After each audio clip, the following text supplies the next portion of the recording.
Olá pessoal, meu nome é Aguinaldo Norato e sou consultor técnico na Stampjet. E no vídeo de hoje iremos falar sobre balanceamento de roda. É com você, Gustavo Marcon.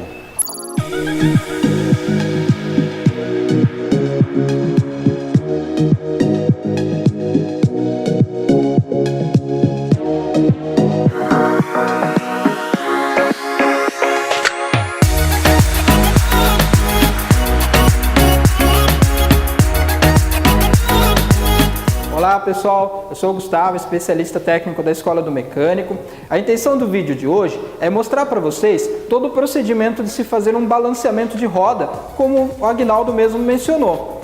Para isso, nós vamos falar um pouquinho sobre alguns conceitos. Conceitos de fabricação de pneu, conceitos de balanceamento de roda e depois disso nós vamos mostrar na prática como tudo isso ocorre ou quais são os procedimentos de se fazer um serviço com qualidade. Bom pessoal, vamos aprender um pouquinho então sobre a teoria da construção de um pneu. O pneu, podemos dizer que ele tem 4 principais partes. Quais são essas partes? A gente tem a parte da banda de rodagem, que é a região que fica em contato com o asfalto, onde gera todo o atrito, frenagem, acelerações do veículo. Também tem a parte do costado, que é essa região lateral do pneu. Essa região, podemos dizer que é a região mais flexível do pneu, ok? É onde também podemos, de repente, encontrar em um diagnóstico bolhas que podem ser decorrentes a um impacto e outros tipos de problemas também, como rasgo, etc, né? Outra região importante do pneu seria essa região aqui, que é a parte do talão. O talão é a parte que vai fixar o pneu à roda. E a quarta parte do pneu seria a carcaça. A carcaça, ela seria o quê? Toda a parte da construção ou esqueleto, podemos dizer assim, do pneu, onde nós vamos encontrar vários tipos de camadas, como lonas têxteis, a parte de metal, que seria a parte de aço, e nessas camadas nós vamos encontrar algumas emendas, que podemos dizer assim, no pneu, ela vai se encontrar em vários tipos de lugares, formando aí em torno de 180 graus. Então podemos ter emenda nessa região, emenda nessa, aqui e aqui. E aí que está o problema, né? Como a gente tem emendas nos pneus, podemos dizer que nós vamos ter um desequilíbrio, ou massas concentradas mais num ponto do que no outro. Isso, ao girar em alta velocidade, pode gerar, e com certeza gera, vibrações no veículo. Bom pessoal, como vimos então, o pneu ele tem vários tipos de emenda e isso provoca aí um desequilíbrio, correto? Então para resolver esse problema, existe o balanceamento de rodas. Aqui nós temos um simulador de balanceamento. Esse simulador é como se fosse lá o conjunto pneu e roda girando no veículo. Então se eu girar esse conjunto aqui, percebam que a minha mão está estática, parada, não gera nenhum tipo de vibração. E é um giro suave, um giro livre, perfeito. Agora nós vamos provocar um desequilíbrio, simulando aquelas massas lá do pneu. Então vamos tirar aqui esses pesos, né, que estavam até então equilibrando o conjunto. E vamos deixar esse conjunto agora totalmente desequilibrado. Então aqui eu tenho uma concentração de massa e aqui eu tirei a massa, então está faltando massa. Vamos ver como que isso acaba gerando ao girar esse conjunto, como se estivesse simulando no veículo. Percebam, gente, que o conjunto começou a pular. Isso é o desequilíbrio estático ou desbalanceamento estático. Esse conjunto começa a fazer esse movimento e isso gera muita vibração no veículo, pessoal, principalmente no volante. Quando o veículo está em alta velocidade e vocês percebam que o volante começa a vibrar, tudo indica que existe um desbalanceamento no veículo, principalmente o estático. Bom, então como vimos anteriormente, o desbalanceamento estático é quando tem uma concentração de massa num determinado ponto do pneu e isso acaba gerando um desequilíbrio, né? Como se o pneu estivesse quicando no asfalto. Agora nós vamos gerar um outro tipo de desbalanceamento, que é o desbalanceamento dinâmico. É como se ele fizesse esse movimento lateral.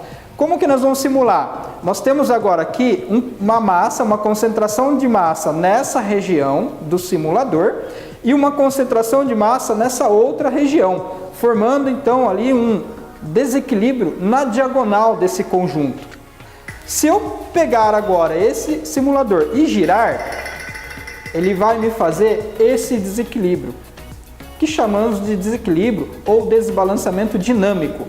Então são dois tipos de desbalanceamento: estático, quando o pneu pula, né, ou quica no asfalto, e dinâmico, quando ele tem essa força lateral, quando ele acaba se deslocando lateralmente. Bom, então é isso, pessoal. Falamos aí na teoria como que é a construção de um pneu e qual é o conceito do balanceamento de rodas, né? Agora nós vamos ver isso lá na prática. Vamos acompanhar então?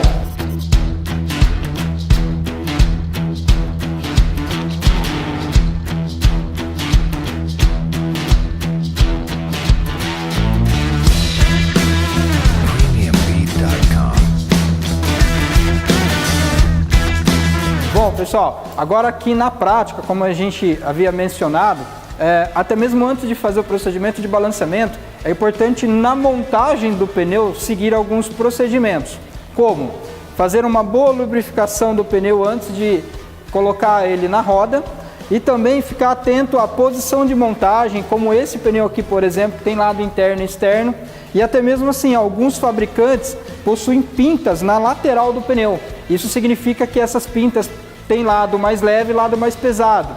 Normalmente, se vier uma pinta que o significado é um lado mais leve, essa pinta ela tem que estar junto com a válvula da roda, né, para fazer um equilíbrio. Isso vai já equilibrar o conjunto, vai fazer um pré-balanceamento e com isso a qualidade do serviço fica melhor e até mesmo economiza em chumbos, né? Vocês vão colocar uma quantidade de chumbo menor. Então é sempre importante na hora de fazer esse procedimento estar atento, posição de montagem, pinta no pneu e cuidados com a válvula ali na região da roda, ok?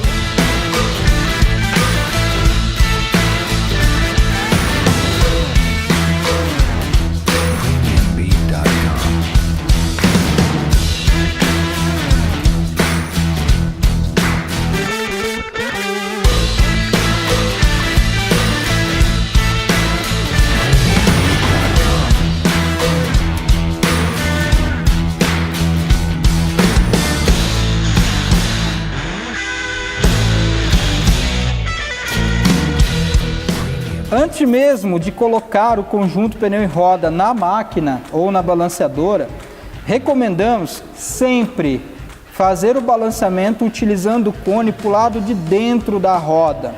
Assim a gente garante uma perfeita centralização do conjunto no equipamento. Então sempre, pessoal, por uma questão de qualidade, utilize o cone da balanceadora para o lado interno da roda, ok?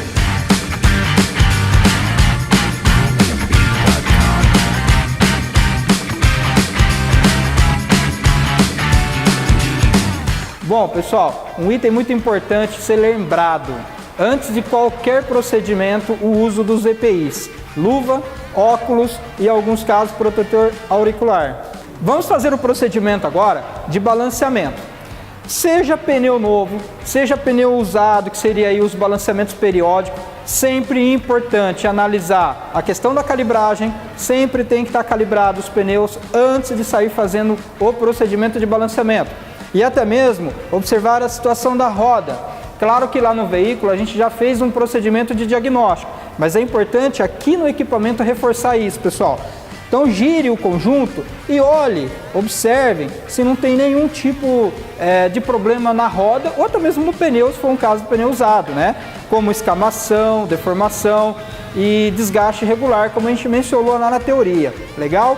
Agora o que nós vamos fazer? Nós vamos fazer a configuração do equipamento para enxergar, digamos assim, o conjunto pneu e roda com relação à distância, com relação a diâmetro e largura da roda. Em todos os equipamentos, seja a marca que for, sempre esses três itens devem ser configurados. Largura da roda, diâmetro da roda e a distância do conjunto com relação ao equipamento, ok?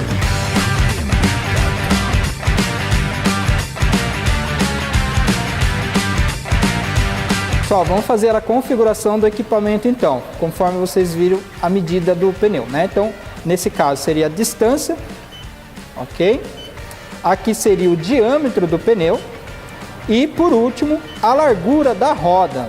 Bom, pessoal, então aqui nós temos o que? No desenho está mostrando pra gente que nós vamos colocar contrapesos de garra, ou seja, seria para rodas de aço. Como essa aqui é uma roda de alumínio, nós vamos selecionar o local mais correto para se colocar o chumbo. O que nós vamos fazer aqui então nessa roda, né? Nós vamos colocar um contrapeso colante, seria este modelo, e um contrapeso de garra na parte interna aqui da roda, que seria este modelo, perfeito? Isso vai garantir um perfeito balanceamento, tanto dinâmico quanto estático, como a gente verificou lá na teoria. Então agora nós vamos fazer o procedimento.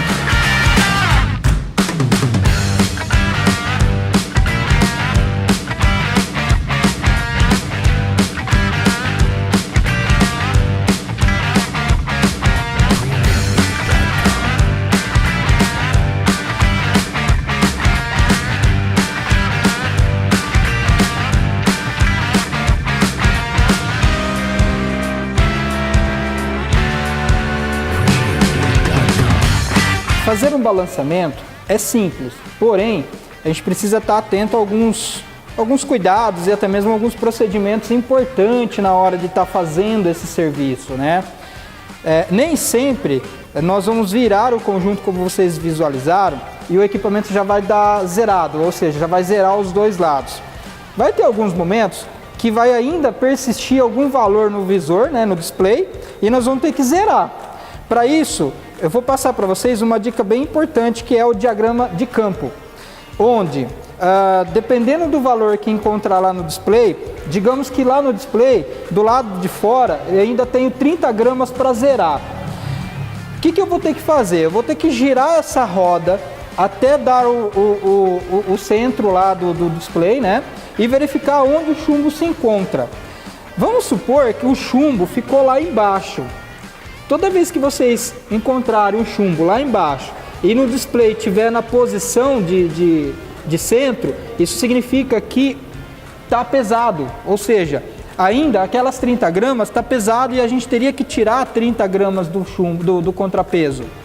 Legal? Então sempre, parou lá embaixo, o display está indicando o local, significa pesado.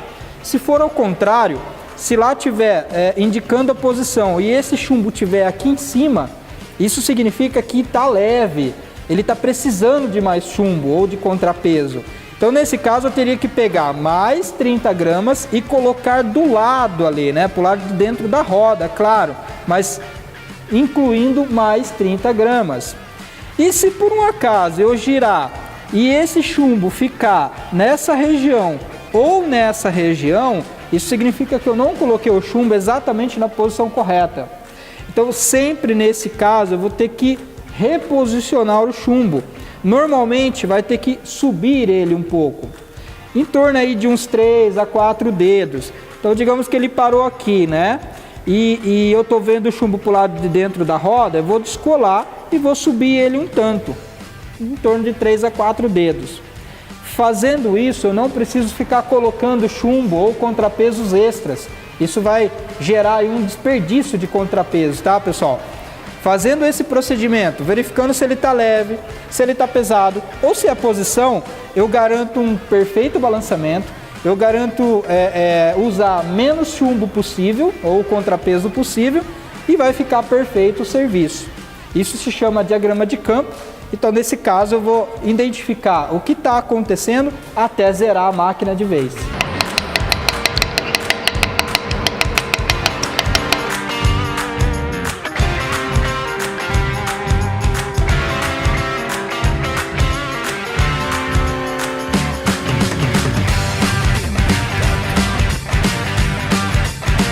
Bom, pessoal, para finalizar o serviço de balanceamento, sempre é importante, ao colocar o conjunto no veículo, rosquear os parafusos manualmente e fazer o encosto da roda com uma chave manual também e em cruz, para garantir uma perfeita centralização do conjunto no veículo. Ok?